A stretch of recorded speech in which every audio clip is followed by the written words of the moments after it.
안녕하세요. 글로벌 경제는 어떻게 움직이는가? 홍재화입니다. 앞으로 여러 시간에 걸쳐서 미국과 중국의 무역 전쟁, 미국의 무역 적자에 대해서 이야기하겠습니다. 미중 무역 갈등, 그것은 언제부터 시작됐을까요?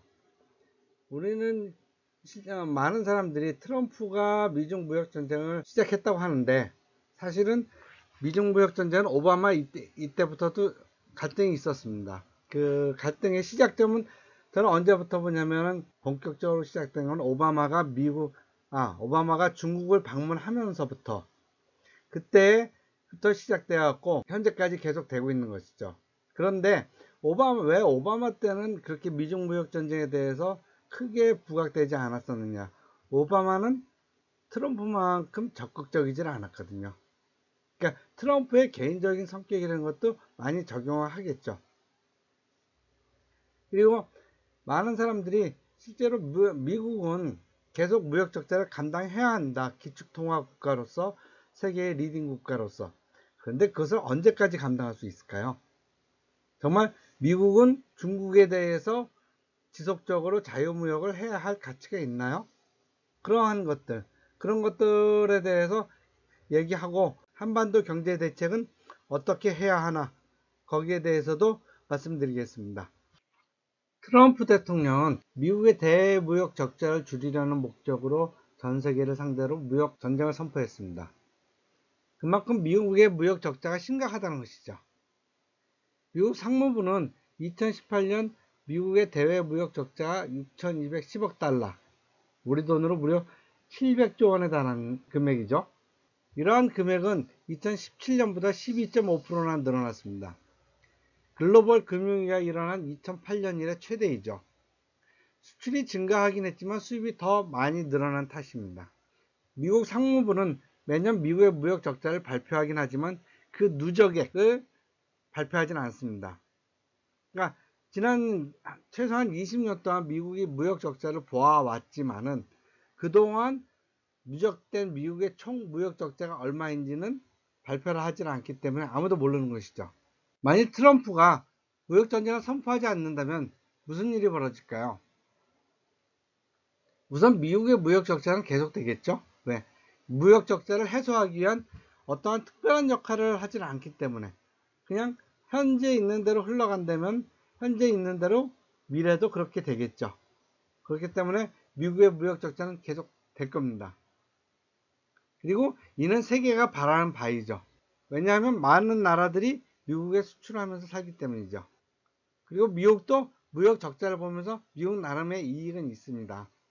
그렇기 때문에 트럼프가 무역 전쟁을 선포하지 않으면 이러한 상황이 지속되겠죠. 그런데 트럼프가 무역 전쟁을 선포한 이유는 무엇일까요? 두 가지 이유입니다. 세계를 위해서, 그리고 미국을 위해서. 하지만 그 한계는 있다. 자, 우선 세계를 위해서 미국이 무역 적자를 보는 이유를 알아볼까요? 매년 수천억 달러에 달하는 무역 적자를 보는 미국으로서는 이를 줄이기 위해서 노력하는 것은 당연합니다. 그런데 미국을 제외한 다른 모든 나라들이 쌍수를 들어 반대하는 이유는 무엇일까요? 미국을 제외한 다른 나라들은 달러를 벌어들여야 됩니다. 미국은 달러를 발행하는 나라이고 다른 나라들은 달러를 벌어들여야 자국 경제를 원활하게 유지할 수 있기 때문입니다. 아마 미국도 자국의 무역 적자가 이렇게 커지리라고는 생각하지 못했을 것입니다. 미국과 미국 이외의 국가 간에는 언제나 무역 수지 불균형이 존재했습니다. 브레튼 우즈 체제가 붕괴되고 이후 금본위 제도가 폐지된 이후 미국이 달러를 금 보유량에 제한받지 않고 찍어야 했던 이유도 전 세계가 미국의 달러를 필요로 했기 때문이죠.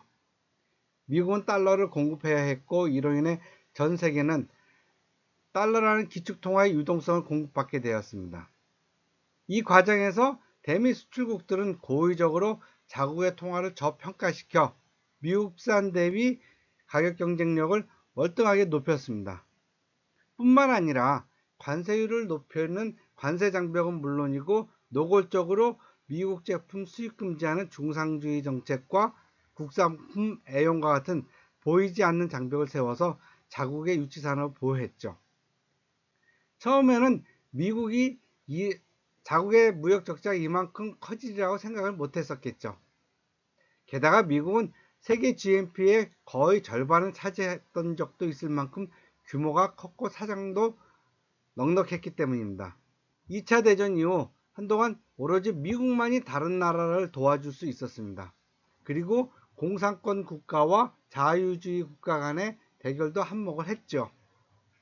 기축통화국가, 즉 달러를 발행하는 나라로서 미국의 입장으로 봐서는 미국의 무역 적자가 반드시 나쁜 것만은 아니었죠. 한국이나 대만과 같은 아시아 국가에서 저렴한 가격에 생산하는 제품을 수입할 수 있었습니다. 그리고 그 수입 대금으로 자국이 발행하는 달러를 지불하면 됐죠. 그리고 현재는 중국이라는 더 거대한 공장 국가에서 수입을 하고 있습니다. 이처럼 미국이 세계의 수입 국가로서 신국들은 대미 수출 국가로서 자리매김을 한 이후로 양쪽 국가들은 경제가 발전하고 물가가 안정되었습니다. 미국의 무역 적자가 발생하기 시작한 지 30년이 흘렀고 그로 인한 미국의 달러화 발행도 수조 달러는 될 것으로 추정되고 있습니다. 그럼에도 불구하고 미국 경제는 여전히 인플레이션 없이 소비 생활을 하고 있습니다. 그리고 저렴한 외국의 생산력에 있어서 미국은 생산에 한정된 경제활동의 범위를 벗어나 어느 나라보다 자유롭게 기술 발전과 금융산업의 개발에 전념할 수 있었습니다. 제조업에 필요한 인력을 서비스 산업에 투입할 수 있었던 거죠. 실제로 미국의 무역 적자가 엄청나기는 하지만 그중 상당 부분은 서비스 수지와 기술 개발로 생산된 직접 재산권의 형태로 미국으로 재유입되고 있습니다. 그렇기 때문에 무역 적자가 미국에 100% 해롭기만 한 것은 아니죠. 한 50% 정도라고 할까요? 그럼에도 불구하고 여전히 미국 경제는 인플레이션 없이 소비 생활을 하고 있습니다. 그리고 저렴한 외국의 생산력이 있어서 미국은 생산에 한정된 경제활동의 범위를 벗어나 어느 나라보다도 자유롭게 기술을 개발하고 있습니다. 그리고 금융산업도 발전시켰죠. 제조업에 필요한 인력을 서비스 산업에 투입할 수 있었던 것입니다. 실제로 미국의 무역 적자가 엄청나긴 하지만 그중 상당 부분은 서비스 수지와 기술 개발로 생산된 지적 재산권의 형태로 다시 미국에 재유입되고 있습니다. 그러니까 미국 이외의 나라들이 미국에 지불하는 돈이 상당하다는 것이죠. 그렇기 때문에 무역 적자가 100% 미국에 해롭기만 한 것은 아닙니다. 한 50% 정도라고 해둘까요? 흔히들 현재의 무역 전쟁은 중국과 미국 간의 패권 전쟁이라고 합니다. 그런데 이 패권 전쟁의 시작은 누가 했을까요? 제가 보기에는 중국입니다. 중국도 처음부터 패권 전쟁을 하고 싶어 하지는 않았을 겁니다. 그리고 무역 전쟁을 생각도 못했을 수도 있어요. 단지 자기네들이 커가는 힘을 믿고 미국을 좀 얕봤던 것이죠. 그 대표적인 것이 오바마 대통령이 중국에 갔을 때 무지하게 과시를 받았죠. 그 이후로부터 미국과 중국 간의 사이는 벌어지고 급기야는 무역 전쟁으로 벌어졌고 그것이 더 커져서 미국과 중국 간의 패권 전쟁으로 시작된 것입니다. 미국의 무역 전쟁은 어쩌면 너무 늦게 나온 조치일 수도 있습니다. 아무리 미국이지만 무한정하게 자국 달러의 해외 유출을 감당할 수 없고 세계 경제도 미국이라는 유일한 화폐 공급국, 무역 적자국에 의존해서 경제를 발전시킬 수는 없습니다. 미국 달러라는 기축 통화의 역할은 이미 수십 년을 했고 미국은 충분히 감당했습니다. 너무 많은 달러를 공급했기 때문에 문제가 이제야 터졌다고 볼 수도 있겠죠. 그런 면에서 보면 앨린 그린스펀이 FRB를 이끌며 시행했던 양적 팽창의 부작용이 나타날 시점이 한참 지났습니다. 오히려 더 큰 문제가 생기기 전에 지나치게 공급된 달러의 유동성을 완화시켜야 합니다. 양적 팽창이 지나쳐 세계 어느 나라나 화폐 구명 정책이 제대로 시행되지 않고 있습니다. 재화와 화폐가 수요와 공급에 의해서 균형이 이루어지고 그 점에서 가격이 정해진다는 경제학의 기초이론도 소용없어진 지 오래되었습니다. 왜냐하면 이제 화폐는 달러든 엔화든 유로화든 위안화든 무한히 공급되기 때문입니다. 그리고 그러한 화폐들이 무한정 공급되게 된 이유는 무엇이에요? 미국의 무역 적자입니다.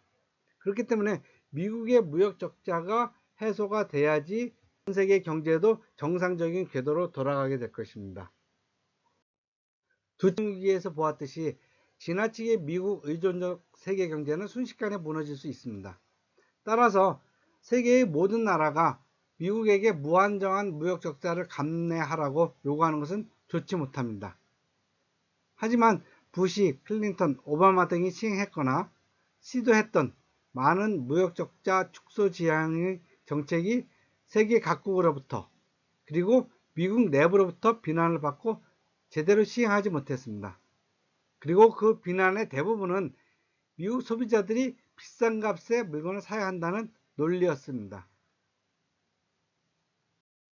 그렇다면 이 시점에서 우리는 다시 질문해 봐야 할 때가 왔습니다. 미국은 어떻게, 언제까지 무역 적자를 감당할 수 있을까요? 우리는 그 문제를 한번 고민해 봐야 될 것입니다. 다음 시간에 그 문제에 대해서 말씀드리겠습니다.